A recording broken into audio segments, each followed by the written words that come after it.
If you want to make real hypertrophy gains that last long into the future, it's crucial that you understand how to structure your training over time. In this video, we're going to talk about a training concept called periodization, which is essentially a fancy word for organizing your training into phases over time. By understanding how to manipulate things like volume, intensity, and exercise selection, you can set yourself up for success in reaching your goals, and more importantly, avoid some common mistakes that lead to suboptimal results. So stay tuned. What is periodization? As mentioned, periodization is the systematic manipulation of training variables over time in order to maximize the training stimulus and thereby improve performance. It's based on the idea that our bodies adapt to the demands placed upon them, and by changing these demands systematically, we can optimize our progress, prevent plateaus, and reduce our risk of injury. There are several variables that can be manipulated when These include volume, intensity, frequency, exercise selection, and rest period. Let's quickly go over each one so you know exactly what they are. Volume refers to the total sets and reps performed in a workout or training week. For example,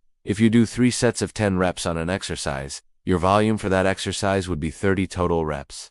Sets times reps equals sets. Intensity is the load, typically expressed as a percentage of your 1 rep max or 1 Malaysian ringgits that you lift for a given exercise. So for example, if you can bench press 135 pounds for a single repetition, then lifting 95 pounds on a bench press would be considered 70% of your 1 rep max, since 95 divided by 135 equals 70. Bench press would be considered 100%. Frequency is how often a muscle group is trained during the week. For example, if you train chest on Monday and Friday, then chest will be trained twice per week. Exercise selection is simply the choice of exercises used to target a muscle group. For example, if you wanted to train chest, you could choose from a variety of different exercises like dumbbell presses, barbell presses, etc. Changing up the exercises you use is another way of changing the stimulus placed on a muscle group. Finally, rest periods refer to the time taken to recover between sets. This can influence how much weight you will be able to lift, and can also help to regulate fatigue and recovery. Now that you understand the main variables, let's discuss why periodization is important. First, it prevents training, adaptation, stagnation. Our bodies are constantly adapting to the demands placed upon them. Without manipulating training variables over time, we may stop seeing progress towards our goals, because our body has adapted to the current training stimulus.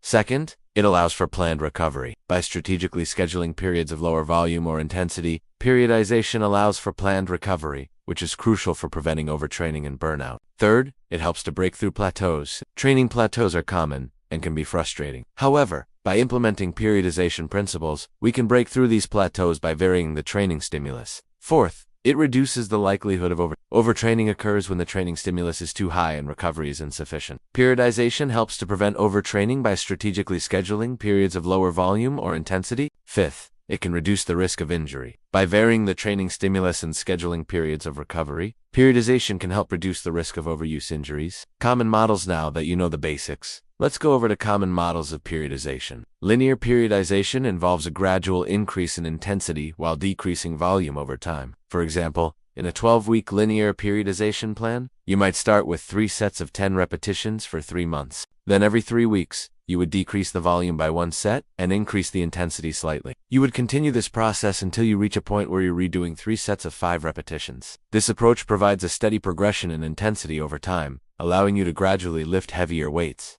The second model of periodization is undulating periodization. Unlike linear periodization, undulating periodization varies volume and intensity more frequently, such as on a daily or weekly basis. For example, a weekly undulating periodization plan might look like this. On Monday, you could have a heavy day, focusing on lifting heavier weights and performing fewer reps. On Tuesday, you could have a moderate day, lifting a moderate amount of weight and performing a moderate number of reps. On Wednesday, you could have a light day, focusing on lifting lighter weights and performing more reps. On Thursday, you could repeat the heavy day, followed by a moderate day on Friday and a light day on Saturday. This approach provides a more frequent variation in training stimulus, which can help to break through plateaus and prevent Regardless of which periodization model you follow, there are typically 3 phases within a periodized program. These phases include accumulation, intensification, and deload or taper. During the accumulation or hypertrophy phase, you'll perform a higher volume of work at a moderate intensity. This is typically the first phase of a periodized program and is focused on building muscle mass. During the intensification or strength phase, you'll perform a lower volume of work at a higher intensity. This phase is focused on increasing strength and power. Finally, the deload or taper phase involves a reduction in volume and/or intensity to allow for recovery and resensitize the body to training. This can help to prevent overtraining and burnout and can be especially beneficial after a period of high-intensity training. So what does the science say about periodization and hypertrophy? There's a lot of research demonstrating the benefits of periodization for hypertrophy. For example, a meta-analysis published in the Journal of Strength and Conditioning. Research in 2016 found that periodization led to greater muscle growth than non-periodization. Another study published in the International Journal of Sports Medicine in 2017 found periodization helped athletes break through training plateaus and improve their performance. Additionally, a study published in the Journal of Strength and Conditioning Research in 2018 found periodization helped reduce the risk of overtraining in female soccer players. Overall, the research suggests that periodization can be an effective strategy for maximizing hypertrophy gains and overall training progress. How can I apply periodization to my training? If you want to apply periodization to your own training, it's not necessary to follow a strict scientific model. Even making simple adjustments to your routine every 4 to 8 weeks can be beneficial. Here's a quick example of what this could look like. Let us say you currently do 3 sets of 8 to 12 repetitions for 3 days a week for each of your workouts. Every 6 weeks or so, you could change one or more of these variables for the next 4 to 6 weeks. For example, you could drop the number of sets down to 2 and increase the number of reps, 2, 12, 2, 15.